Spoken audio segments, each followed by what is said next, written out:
Vamos a hablar de trabajo y alianzas público-privadas para resolver problemas importantes de nuestra sociedad. También, a propósito de que se cumplen 10 años del 27F, de nuestro terremoto, cómo está la situación de los campamentos, la construcción de viviendas y más. Abordaremos junto a Sebastián Bowen, él es director ejecutivo de Fundación Techo. Bienvenido, MulTV, ¿cómo está? Bien, muy bien, muchas gracias por la invitación, Bárbara. Bueno, nos llama la atención, se llama Fundación Techo. Nosotros estábamos acostumbrados anteriormente a conocerlos como Techo para Chile. Ujú. ¿Por qué se produjo este cambio? ¿Por la internacionalización? Exactamente, nosotros estamos actualmente en 19 países en Latinoamérica y eso más o menos del año 2000 que se empezó como a internacionalizar. Comienza como un techo para Chile y fundamentalmente diría por ahí por el 2010, si no me equivoco, cambia la marca, finalmente de un techo para Chile a techo para ser mucho más internacional y en el caso de Chile se llama Techo Chile y así existe Techo Argentina, Techo Colombia, etcétera, pero el paraguas general es techo. ¿Cómo surgieron? Mira, fue el año 97, ya hace más de 20 años, y fue justamente a raíz de la construcción, lo que era en ese tiempo de Mediagua, hoy día han evolucionado viviendas de emergencia, a través de voluntarios finalmente, voluntarios universitarios que van a la zona de Curanilahue a construir a familias que en ese momento estaban viviendo literalmente en el barro. Y ahí entonces empieza un ciclo virtuoso, finalmente una bomba explosiva en el fondo entre voluntarios, familias que necesitaban, sociedad civil que se organizaba, recursos también que podían llegar para construir finalmente estas viviendas de emergencia que surgen a raíz de la campaña 2000 Megaguas para el 2000. Resulta que esa campaña supera con creces todas las metas, así se hace la campaña 2000 Megaguas en el 2000 y finalmente lo que produjo eso fue que la misma Mediagua o la misma vivienda de emergencia fue como una suerte de punta de lanza para generar un vínculo entre jóvenes que estaban estudiando en la universidad y familias que estaban viviendo en zonas de tomas irregulares o de posesión del terreno rural, es decir, campamentos. Y ahí comienza un vínculo con los campamentos que luego se extrapola a hacer un trabajo más de organización comunitaria, trabajo educacional, de emprendimiento, un trabajo de capacitación en oficio, un trabajo de organización también con dirigentes, para todo llevarlos a la vivienda definitiva o a construir barrios, es decir, pasar del campamento al barrio. Y es así como el año ya 2007, en Techo generamos una inmobiliaria social y hemos a la fecha ya construido más de 90 proyectos de vivienda, donde son cerca de 8.000 viviendas definitivas para familias que vivían en campamento y que están pasando y que se le ha entregado su vivienda definitiva en barrios que ellos mismos han sido partícipes de la construcción de ese barrio, que es lo que hace que un barrio sea sostenible en el tiempo. Que por lo demás, yo creo que es mucho de lo que nos ha faltado en la construcción de Chile. Al hacer partícipe a las familias sienten que ese país o ese barrio o esa comunidad es propia, es suya y por lo tanto la cuidan y la protegen.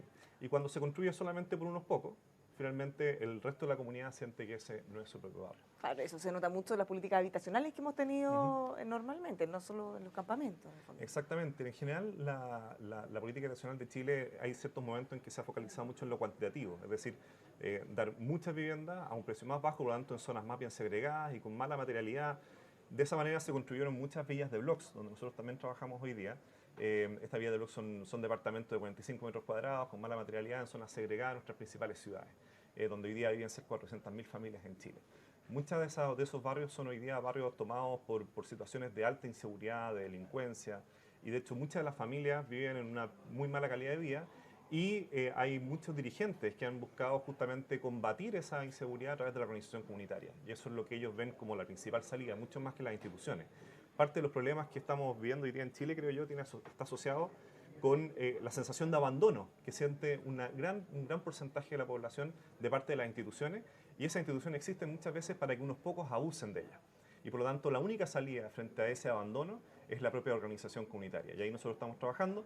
Y lo que pasó con la política nacional es que esto se empezó a ver esta segregación y por lo tanto una muy mala calidad de vida y una gran desigualdad territorial dentro de las mismas ciudades y por lo tanto, como techo, empezamos a querer incidir en la política pública a través de construcción de barrios, pero con la participación de las propias familias. Claro, Es ya, decir, ya no solo en temporal, estamos hablando de viviendas barrios definitivas, claro. definitivos, exactamente. Y eso es lo que te decía, que ya llevamos cerca de 8.000 viviendas construidas con esas características que han permitido que las familias diseñen su propia casa, diseñen su propio barrio y con eso también se lo apropian, es suyo, lo cuidan, lo protegen y mejora todo, mejora el ambiente.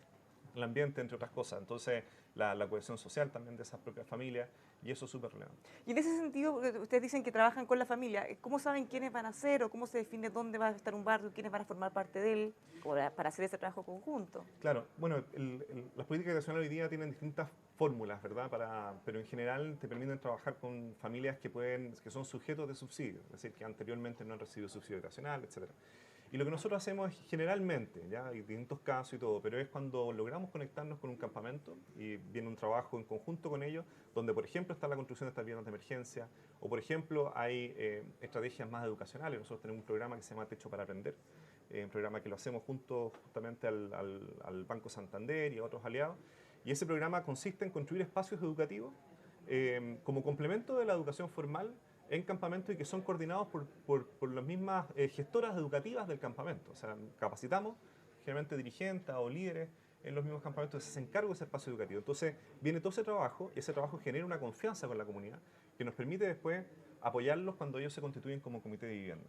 Cuando se constituyen como comité de vivienda es posible entonces que yo acceda a un terreno y para eso nosotros hacemos toda la articulación con constructoras, con el subsidio, con los terrenos, con el diseño de las viviendas y también un conjunto de talleres de organización, etcétera, para que la convivencia, los reglamentos internos entre ellos, la organización comunitaria sea más potente. Ese es como el trabajo que nosotros estamos haciendo hoy día. Ahora, el aspecto destacable es que, como ustedes trabajan con comunidades que ya conviven en el fondo, hacen toda la transición. Ellos ya son vecinos, ya viven juntos, ya comparten en su día a día, entonces eso lo transforman en otra cosa mejor en el fondo.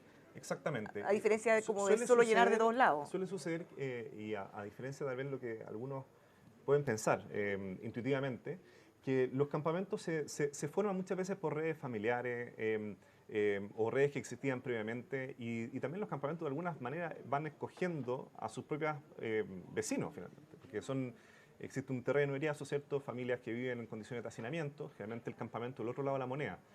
Ambos síntomas, el hacinamiento y el campamento, son síntomas de ciudades injustas, que es justamente lo que nosotros tratamos de combatir. Es decir, construir ciudades justas es nuestro gran propósito. Donde no existan familias que se vean obligadas a vivir en un campamento o a vivir hacinadas. Cuando la familia se decide un campamento, generalmente va llegando después la hermana, digamos, el primo que supo, y ahí se forma el campamento. Entonces son redes que por lo general tienen mayores niveles, por decirlo así, de seguridad vecinal entre ellos, de confianza también. Entonces, efectivamente, ya hay ahí un capital social inicial que nos permite después ir trabajando durante todo el periodo que está en el campamento y ir preparando de alguna manera la llegada luego al barrio para que sea un barrio sostenible. Recordemos que las familias, cuando se van del campamento al barrio, hay una serie de cambios. Pagos ¿cierto? De cuentas, ciertas formalidades, una casa definida, estructurada, ¿verdad? Reglas de convivencia, etcétera, que es importante prepararlas de antemano para cuando finalmente se van a vivir a ese barrio. Y en ese trabajo los dirigentes es claramente la piedra angular, los dirigentes de la comunidad, digamos. O sea, el trabajar entre esa misma mesa directiva y la asamblea es súper importante y yo creo que como país, mucho tenemos que imitar de la forma en que esos campamentos, esas comunidades trabajan. Es decir, con directivas, pero que tienen que hacer parte de una asamblea finalmente común, ¿verdad? ¿Cómo han ido viendo ustedes la evolución desde que comenzaron a trabajar hasta ahora? Ya sea desde la colaboración, como mencionaba, público-privada, la facilidad para hacer los trámites, por ejemplo, que tienen que hacer también. Súper interesante tu pregunta, porque Chile ha cambiado mucho en estos 20 años. Entonces, ha cambiado, bueno, la ciudadanía, ¿para qué hablar? ¿O para mal? Yo creo que sí para bien. También nos ha mostrado también todas las brechas que tenemos y las nuevas expectativas que existen, pero en general tenemos una ciudadanía muchísimo más activa. Hoy día la figura del voluntario, por decirlo así, también es una suerte de activista, ¿ya? Una ciudadanía que busca cambios más estructurales que lo que se buscaba 20 años atrás. Y en ese sentido también ha cambiado el mundo de la empresa, ¿ya? Muchísimo. Donde ve también la necesidad de vincularse con esa ciudadanía, ha cambiado el sector público. El Estado de Chile hoy día fiscalmente es 5 veces más grande en el fondo que lo que era 20 años atrás. Entonces, para hacerse una idea, nosotros 20 años atrás teníamos más o menos el PIB per cápita que tenía Bolivia, hoy día, que tiene Bolivia hoy día. Y hoy día nosotros teníamos el que tenía Finlandia 20 años atrás. Entonces, finalmente, Chile ha cambiado muchísimo y en eso también han cambiado las organizaciones y la forma de voluntariado, etcétera. Y en lo que hemos cambiado nosotros como Techo, en primer lugar, es que hemos complejizado nuestro trabajo con las comunidades, en todo lo que te he explicado ahora. Ya no es solo, ¿verdad?, la construcción de una vivienda de emergencia. Eso es algo fuerte, importante, pero probablemente hoy día nuestro principal enfoque está en el trabajo comunitario. Y lo segundo es que hemos buscado incidir mucho más en las políticas públicas. ¿Y cómo lo hacemos? A través de dos formas. En primer lugar, con proyectos que sean efectos de demostración. O sea, cuando tú haces un trabajo en una comunidad y luego vas a construir un barrio, y ese barrio, por ejemplo, tiene un alto porcentaje de las familias que en ese barrio son familias de pueblos originarios, que implicó que el barrio tenga toda una adaptación cultural, etcétera. Eso es un ejemplo para ilustrar a la política pública de ciertos pasos que se pueden dar. O cuando tú usas un subsidio como el DS-19, que es un subsidio de integración social que busca mezclar población vulnerable con población como más de clase media, por decirlo así, y lo utilizas para poder erradicar o solucionar la situación de campamento de ciertas familias, también es una innovación de la política pública. Lo que nosotros buscamos es justamente innovación a través de proyectos para incidir y mover las fronteras de la política pública habitacional. Y en el segundo sentido es que nosotros estamos hoy día haciendo estudios, pero esos estudios buscan ser estudios aplicados para incidir también en esa política pública. Por ejemplo, integración social. Nosotros el año 2018 montamos una comisión que le llamamos 2060. Lo que buscaba era una comisión que propusiera mecanismos para que todas las unidades vecinales de nuestro país, es decir, todas las comunas, todos los barrios, tuvieran siempre entre un 20 y un 60% de población vulnerable. Y de esa manera se asegura más o menos una integración social, ¿ya? En materia urbana en todo el país. Y levantamos una serie de propuestas y medidas de políticas públicas, muchas de las cuales han sido tomadas en el fondo en propuestas que está levantando hoy día el Consejo Nacional de Desarrollo Urbano, incluso el Ministerio de la Vivienda a través de proyectos de ley. Entonces estamos mucho más también enfocados en eso, en la incidencia en políticas públicas, que es bastante coherente con la situación del país, que en general cuando los países logran superar los 20.000, 25.000 dólares per cápita, empiezan las ONGs a tener un rol mucho más fuerte en materia de advocacy y incidencia en políticas públicas. Ahora, eso tiene sentido, porque en el fondo, si se incide en las políticas públicas y se hace bien, es un trabajo que se hace una vez y no tiene que después arreglarse. Lo que nosotros siempre decimos, nosotros queremos construir ciudades justas y Techo en sí mismo no es el responsable de construir esa ciudad justa. Lo que nosotros podemos hacer es movilizar a la sociedad para aquello. Y en ese sentido, esa ciudad no se construye con justicia, digamos, con justicia urbana, si el Estado no está comprometido en esa construcción. Y parte de nuestro rol es hacer que el Estado esté constantemente comprometiéndose hacia ello. No solamente el Estado, la empresa, la ciudadanía y otros actores. Pero por lo mismo hemos tratado de fortalecer nuestra capacidad de incidencia. ¿Cómo han visto la evolución de los campamentos? Mira, ha sido algo bien particular. Los campamentos desde el año 97 en adelante venían disminuyendo. De hecho, el año 2011 eran cerca de 27.000 familias en campamento. Pero algo empezamos a darnos cuenta del 2011 en adelante y los campamentos empezaron a aumentar. Nosotros como Techo hacemos un catastro prácticamente anual o bienal en el fondo, que va mostrando la evolución de los campamentos. Nos empezamos a dar cuenta en los catastros que hicimos del 2011 en adelante que la población de campamento iba aumentando. A tal punto que hoy día tenemos prácticamente el doble de población de la que teníamos el año 2011. Hoy día son 47.000 familias viviendo en campamento. ¿Y cómo se explica? Porque eso se explica, hay muchos factores, podrán pensar que son inmigrantes, por ejemplo. Pero mira, hay muchos factores. Efectivamente, la migración no es en sí mismo el factor, ¿ya? Un cuarto aproximadamente de la población que se ha ido a campamento en los últimos 8 años es población migrante, ¿ya? Sin embargo, el mayor factor es la vulnerabilidad. Y la vulnerabilidad fundamentalmente en términos de segregación espacial, la vulnerabilidad en términos económicos. ¿Y por qué? Porque tenemos un ordenamiento territorial que no es un ordenamiento territorial, en realidad es un mercado territorial. Nuestro suelo está ordenado totalmente en función de tu poder adquisitivo. ¿Qué es lo que hace eso? Que la gente que menor poder adquisitivo tiene se va a vivir donde nadie quiere vivir. Y esos son finalmente los campamentos. Cuando aumenta el precio del suelo, esa situación empeora.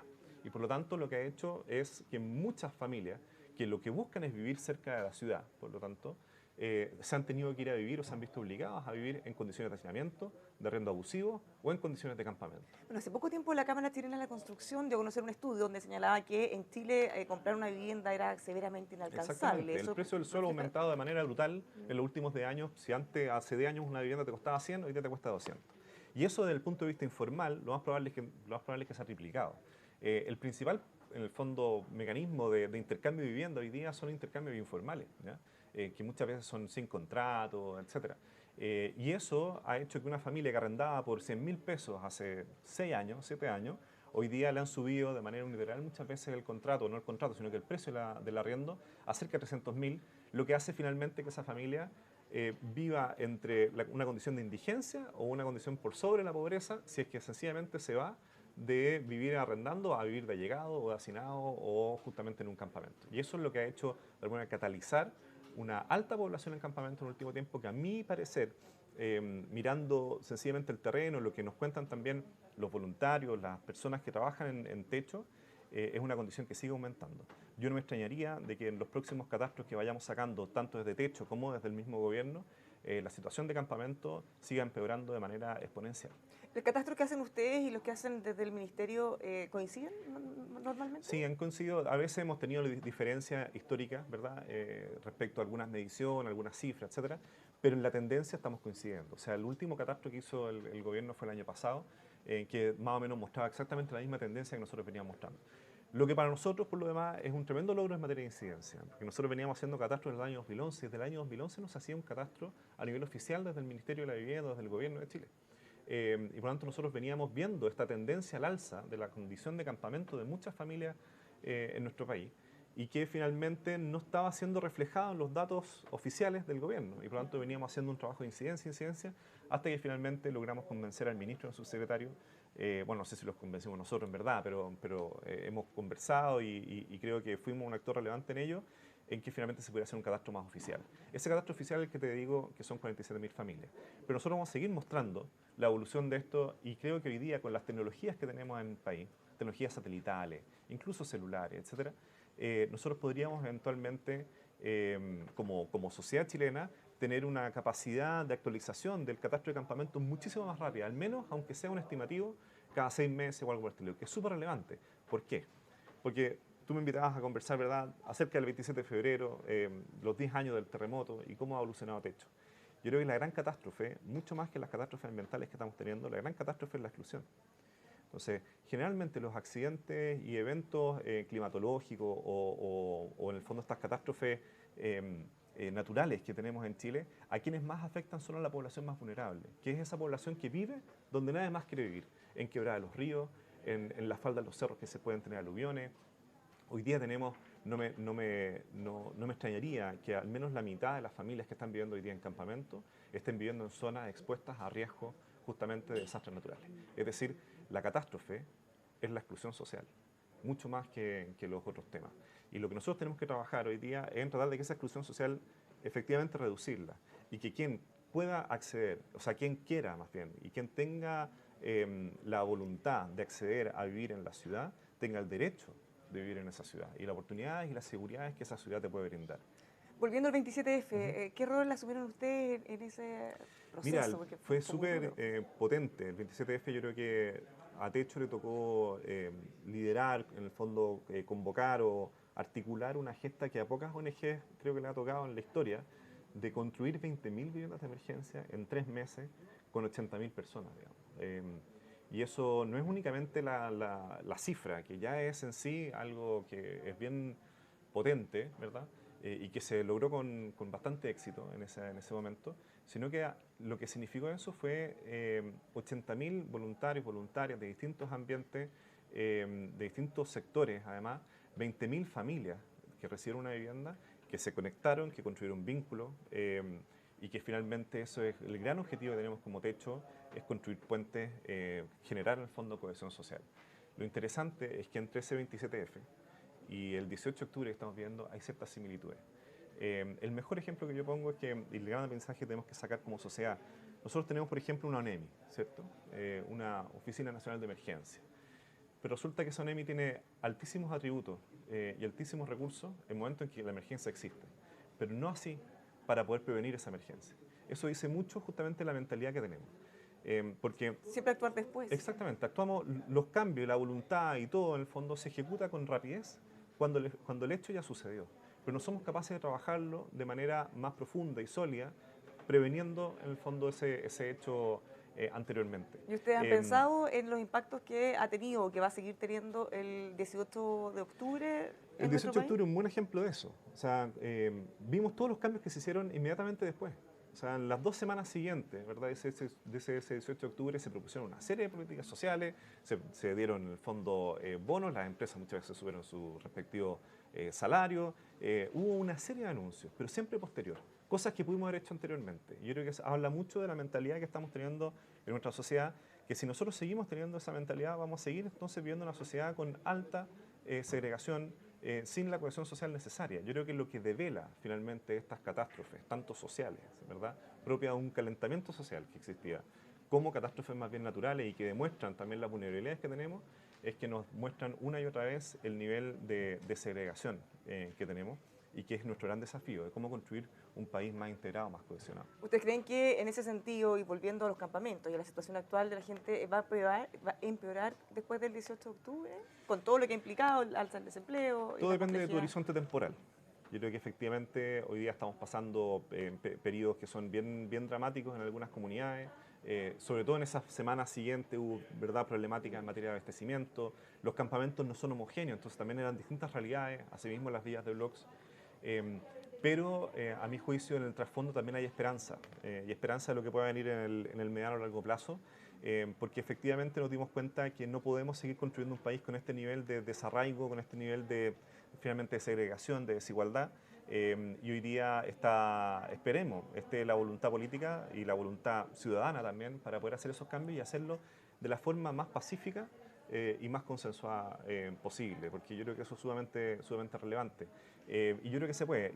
Tanto el 27F nos demostró que se podía congregar a la ciudadanía y movilizarla para cambios concretos y metas concretas, y en este 18 de octubre tenemos que lograr lo mismo. Finalmente, para quienes quisieran ser voluntarios, ¿quiénes califican o quiénes podrían ser voluntarios y cómo tendrían que hacerlo? Todos pueden ser voluntarios o voluntarias de techo. Finalmente lo que nosotros buscamos son activistas por la ciudad justa. Y personas que quieran comprometerse a construir ciudades que sean más integradas, ciudades donde no existan los déficits que nosotros tenemos. O sea, hoy día 400.000 familias necesitan una vivienda. Cerca de 50.000 familias viven en un campamento. Entonces ahí tenemos grandes desafíos y necesitamos voluntarios de todo tipo. Y especialmente un llamado a los jóvenes que están estudiando. Ellos son un motor para el país, son personas que pueden mover las fronteras, ¿ya? Que tienen ciertas libertades para poder hacerlo también y que son siempre aquellos que van mostrando lo que al país le falta. Y esa fuerza, esa energía es la que más necesitamos, pero cuando esa energía se conjuga con el conocer lo que están viviendo las familias en los campamentos, las familias en las villas de blogs, las familias que están viviendo en condiciones de hacinamiento y allegamiento, entonces se transforma en una energía tremendamente activa, brutalmente potente, para poder hacer cambio y transformación en el país. Y eso es lo que necesitamos. A ellos jóvenes, vincularse en terreno con la familia. Muchas gracias por habernos acompañado esta mañana. Muchas gracias a ustedes. Los dejamos invitados para que sigan juntos nosotros informándose en emol.com.